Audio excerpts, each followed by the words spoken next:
Hello नमस्कार प्यारे बच्चों, स्वागत है एक बार फिर से आपका आपके अपने YouTube चैनल दक्ष एकेडमी हमीरपुर में। मैं आपका अपना शिखर सर जो एक बार फिर से बिल्कुल नई वीडियो लेके आ चुका हूं। और जैसा कि आपने इसके पहले वाला वीडियो देखा होगा तो वो क्लास 9th और 10th के बच्चों के लिए था कि आप किस तरीके से अपनी बोर्ड एग्जाम की तैयारी करोगे। और मैंने आपको बताया था वहां पे कि आपका पेपर कैसे आता है, कितने नंबर का आता है।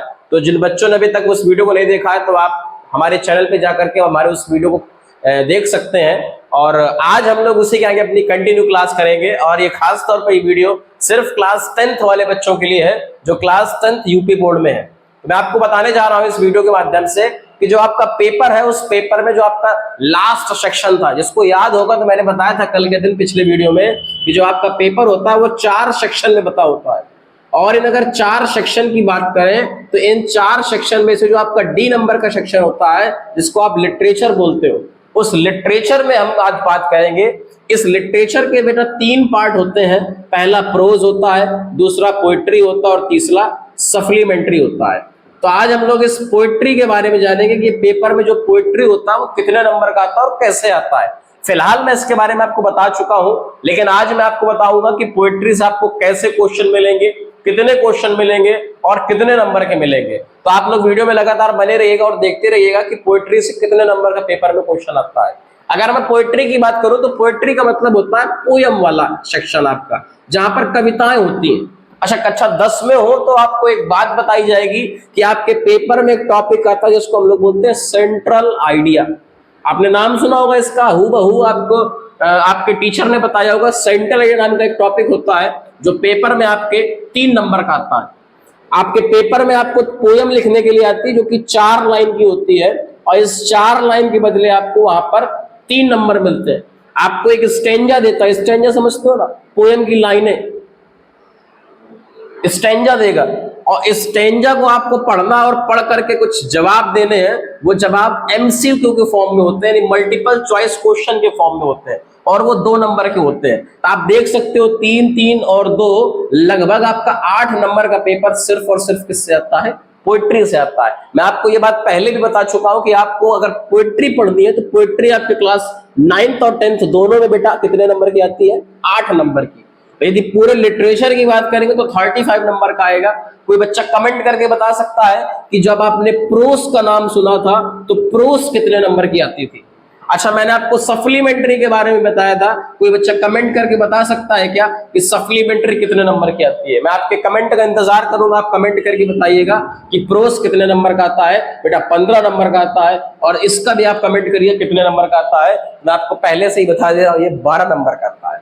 तो 12, 15 और 8 लगभग 35 यानी 35 नंबर की आपकी लिटरेचर आती है। ग्रामर लिटरेचर का मतलब जो आपको किताब पढ़ाई जाती है, आपके स्कूल में जो टेक्स्ट बुक चलती है, हर विद्यालय में अलग अलग किताब चलती है। किसी के यहाँ पे कुमार मित्तल की चलती है, तो किसी यहाँ पे नगीन प्रकाशन की चलती है, किसी यहाँ पे बालाजी की चलती है, किसी के यहाँ पे विद्या प्रकाशन की चलती है, किसी के यहाँ पे एनसीईआरटी चलती है। अलग अलग प्रकाशन की किताबें चला करती हैं। खैर कोई बात नहीं, हमें सिर्फ आज इस बात पे फोकस करना है कि जो हमारा 8 नंबर आता है वो कैसे आता है। बेटा पेन और कागज को लेकर के बैठिएगा, जितनी बातें बताया करूं उतनी बातों को लिखते जाइए, कि स्ट्रेटजी बनाइए कि आपको इस तरीके से पढ़ना है। अब अगर 8 नंबर की बात करें तो इस 8 नंबर में एक बढ़िया सा मैं आपको बात बताता हूं कि आपको सबसे पहले करना क्या होगा।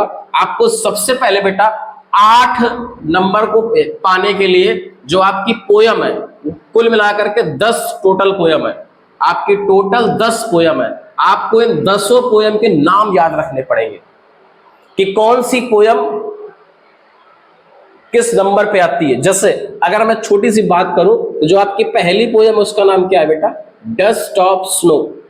ध्यान रखिएगा, पहली पोयम का नाम क्या है? Dust of snow. दूसरी पोयम का नाम क्या है?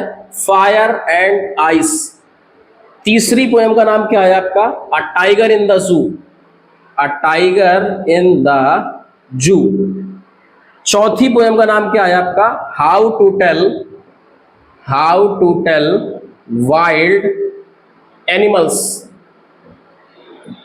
ऐसे ही आपकी जो 5वीं पोयम है उस 5वीं पोयम का नाम है the ball poem. The ball poem. ये सिर्फ मैं आपको लिख करके बता रहा हूं कि आप लोग इनको बहुत ध्यान से पढ़िएगा। जो आपकी 10 पोयम है उन 10 पोयम के नाम आपको याद होने चाहिए। आपकी 6वीं पोयम का नाम है एमेंडा। आपकी 7वीं पोयम का नाम है द ट्री। आपकी 8वीं पोयम का नाम है फॉग, आपकी 9वीं पोयम का नाम है द कस्टर्ड ड्रैगन करके एक पोयम है, the tale of custard dragon, और एक लास्ट में फॉर एनी जॉर्ज करके एक पोयम है। ये आपकी 10 पोयम है। आपको इन 10 पोयम के पोइट का नाम और इन पोयमों का नाम याद करना पड़ेगा, क्योंकि कई बार क्या होता है पेपर में आपको स्टैंजा लिख के देगा, आपसे पूछेगा कि आप आइडेंटिफाई करो, पहचानो कि जो लाइन है वो किस पोयम की है।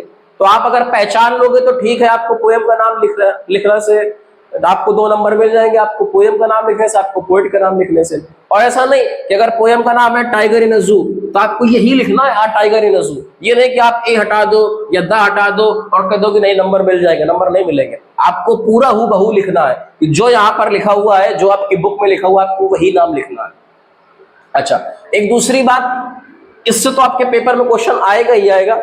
इसके अलावा मैं आपको बता दूं, आपके ऑब्जेक्टिव क्वेश्चन भी इसी से फंसते हैं। जब आपको पूरी पोयम बहुत अच्छे से तैयार होगी तब आप उससे ऑब्जेक्टिव क्वेश्चन पढ़ सकते हो बड़े अच्छे तरीके से। अच्छा, आज के इस वीडियो में हम लोग बात करेंगे बहुत ज्यादा खास तौर पर सेंट्रल आइडिया के बारे में, कि कैसे लिखा जाए सेंट्रल आइडिया। लगभग सभी क्लास 9th और 10th 11th 12th के बच्चों ने इसका नाम जरूर सुना होगा। इसको हम लोग बोलते हैं सेंट्रल आइडिया। हिंदी में बताया जाता है इसको बोलते हैं केंद्रीय भाव। कविता पढ़ने के बाद आप क्या सीखे, आपने क्या इमेजिन किया, आपने क्या जाना, वो सारी बातें आपको यहाँ पर लिखनी होती है। और ये एक ऐसा टॉपिक है जो 9th से लगा करके 12th तक हर एक क्लास में, हर एक पोयम में होता है। और ये आपको बेटा याद करना पड़ेगा, आपको अच्छा कंटेंट ढूंढना पड़ेगा, जिससे आपको पेपर में 3 नंबर, और 9th 10th में तो 3, लेकिन 11th 12th में आपको 4 नंबर का ही मिलता है। और ये 3 और 4 नंबर आपको पूरे पूरे तभी मिलेंगे जब आप इसको किसी यूनिक मेथड से, किसी नए तरीके से लिखोगे।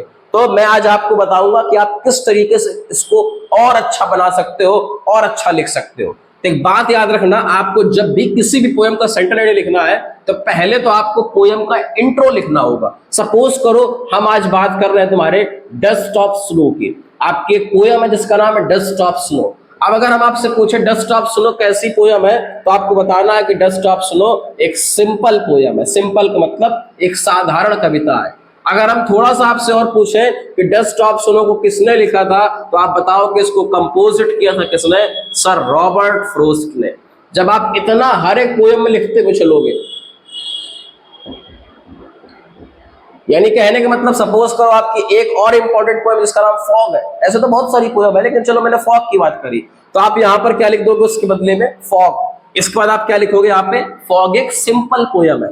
फिर आप क्या लिखोगे? कंपोज्ड बाई, यानी किसने उसको लिखा है। फिर नीचे आप लिखोगे पोइट का नाम, तो फॉग पोयम को लिखा है कार्ल सैंडबर्ग ने। यदि आपको पता है तो बहुत अच्छी बात है, यदि नहीं पता तो आप उन सारे राइटर्स के, उन सारे पोइट के नाम याद करो जो आपके सिलेबस में है, क्योंकि बेटा उससे पेपर में निश्चित आता है। चलिए, तो अब हम लोग, मैंने आपको इतना बता दिया कि आपके पेपर में जो 8 नंबर की पोइट्री आएगी वो कैसे आएगी। आपको ध्यान रखना है, आपकी 4 लाइन की पोयम होगी जो कि आपके 3 नंबर की होगी, आपका सेंट्रल आइडिया होगा जो कि 3 नंबर का होगा, आपके एमसीक्यू क्वेश्चन होंगे जो कि 2 नंबर के होंगे। ये पूरा 8 नंबर का एक आंकड़ा होता है। और मैं कल से इसको शुरू करूंगा। आपको बाकायदा हर एक पोयम की समरी बताई जाएगी। समरी के साथ साथ आपको हर एक पोयम का सेंट्रल आइडिया लिखना बताया जाएगा। जिन बच्चों को सेंट्रल आइडिया का हार्ड कॉपी चाहिए हो या आपको पीडीएफ चाहिए हो, तो आप हमसे संपर्क कर सकते हैं हमारे किसी भी सोशल मीडिया प्लेटफॉर्म पे। आपको बाकायदा आपके यूट्यूब पे या आपके डिस्क्रिप्शन में बहुत सारी लिंक दी हुई है, बहुत सारे सोर्सेस दिए हुए हैं, जिन सोर्सेस से आप हमसे जुड़ सकते हो। हमारे व्हाट्सएप पर, हमारे इंस्टाग्राम पे, हमारे फेसबुक पे, किसी भी माध्यम पे आप जुड़ सकते हो और हमसे इन सारे टॉपिक के पीडीएफ ले सकते हो। अगर आपको पीडीएफ चाहिए, या तो उसकी फोटो कॉपी ले लो, या तो आप उनसे हमें हार्ड कॉपी के फॉर्म में या सॉफ्ट कॉपी फॉर्म में, जैसे आपको सुटेबल लगे वैसे आप ले सकते हो। और यदि आपको ये वीडियो अच्छा लग रहा हो तो आप वीडियो को लाइक करिएगा, दोस्तों के बीच में शेयर करिएगा और इसे ज्यादा से ज्यादा अपने दोस्तों के बीच में फैलाइए, ताकि आपके दोस्त भी इन सारी चीजों का फायदा उठा सकें। Thank you for watching.